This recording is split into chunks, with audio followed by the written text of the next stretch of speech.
boats a lot. I prayed for people with boat ramps. I've prayed for people in boats. I prayed for people on the trails. I prayed for a man last year turkey hunting because I shot the turkey and he couldn't hear it gobble, and I felt bad for him.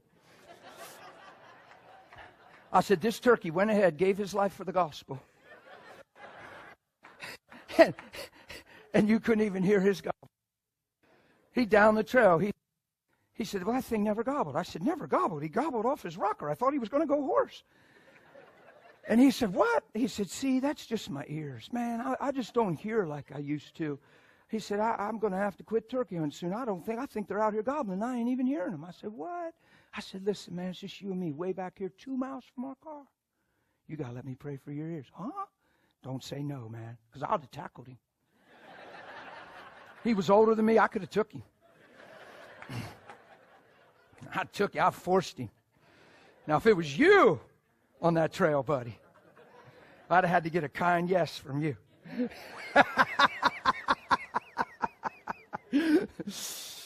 He was so touched by the fact that I would pray. But see, I'm not on a platform when I'm 2 miles on the trail.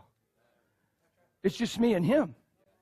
And I don't even share most of these testimonies ever from the platform, because I don't ever want it to be about just me and how I'm living. And, well, yeah, but it's an example, brother. Yeah, but then people look to you and they make you something gifted, anointed, called. That's what you all are.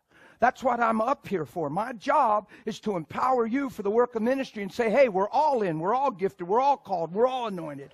We might have a little different sphere of influence. You might not have the same platforms. We can all walk in love, and you can all hear the man that can't hear and say, hey, can I pray for you? Every one of us can do that if we're willing.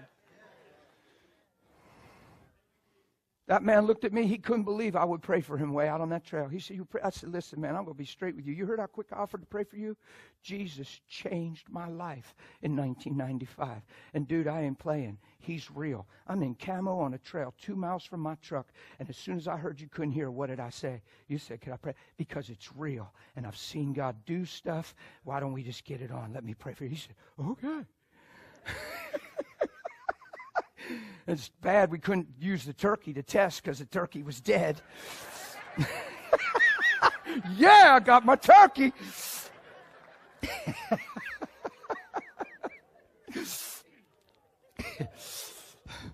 But I prayed with him, and I tell you what, it touched him. I mean, this old fella, I was way back in, coming around the corner, and I seen this old boy back there. He looked old enough to be my daddy, and I was getting up there to where I was already a grandpa. And I said, well, hey, man, you're way back in. He said, oh, if I don't get moving early, I feel like I ain't going to move. He said, I'm just out here trying to keep my body going. It feels like it wants to seize up. I guess it's arthritis. And I said, oh, my goodness, can I pray for you? He said, excuse me? I want to pray for you. He couldn't believe it. I shared my story, my testimony. He got so touched, he let me lay hands on him. We just felt the power of God just flow down through him. He said, that's amazing. That's the Lord. I said, yeah, that's the Lord. I was just taking a walk, I guess.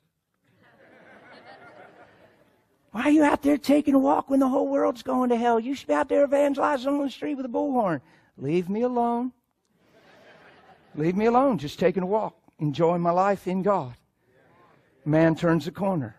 That man might not have been where I was with a bullhorn, but he was on that corner. You could be somewhere where I'm not, and I'd be somewhere you're not. And together we could cover this earth. Yeah? I tell people all the time, I feel like I've lived 3 men's lives. I hunt and fish. I make the most. John just said, buddy, he said, I've been tired just listening to you preach and watching you all weekend. Do I come across tired to you today? They worked me like a mule this week. I said, I done plowed ground, I sowed seed, I watered, I did it all. I'm supposed to have help from the body. Some sow, some water. Not this weekend. He said, you're a mule. I did Friday, Saturday afternoon, morning, afternoon, question and answer, drove home, changed my shirt, rinsed out my underarms, put on a new shirt, hugged my wife, and shot back to church for the evening.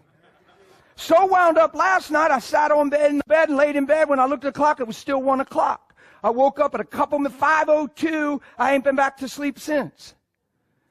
You can tell, can't you? I'm just so wore down. I feel like I've lived 3 men's lives. I cry about it. I say, God, I feel like I lived 3 men's lives.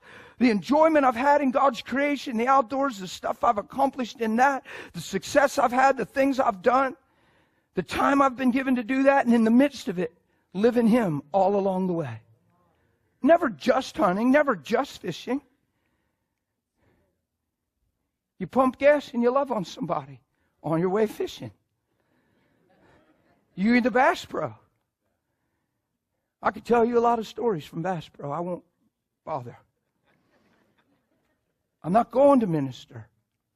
I'm going to buy a plug or a pack of good baits. But man, there's people at Bass Pro. And it's amazing. I remember going to Bass Pro, going up the steps. I went in the back door. I didn't know why I went in that door. I said, why did I go in this door? Because I thought, I come in the wrong door. No, I didn't. See, it's not always spooky. This precious lady was coming down the steps with her daughter, and I walked by her, and it sounded so weird and off the wall. I come up the steps, and I just made contact. I said, oh, my goodness, ma'am. I just felt the overwhelming love of God for you. Well, that sounds flaky. Call the police. Get this guy. Like, that sounds weird. I said, oh, my goodness, girl, I just felt the overwhelming love of God for you. She said, what? I said, God's love for you. I said, oh, I see it now. When you woke up this morning, you were overwhelmed by this, and you were thinking this, and you said to your daughter this. It just came out of me in sentences, and they went, ah! And they're like, what? Did you hear this man? They were talking about, did you hear this? Did you hear what this man? What? And I'm like, honey, it's Jesus. He knows everything. He's heard you cry. We just need to pray. Oh. It was fun. I was just going to buy a plug that I was hoping was in stock. I didn't call first.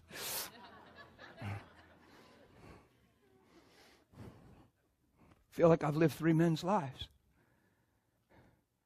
I'm not boasting today. I'm inviting you into a life that we're called to live through what He paid.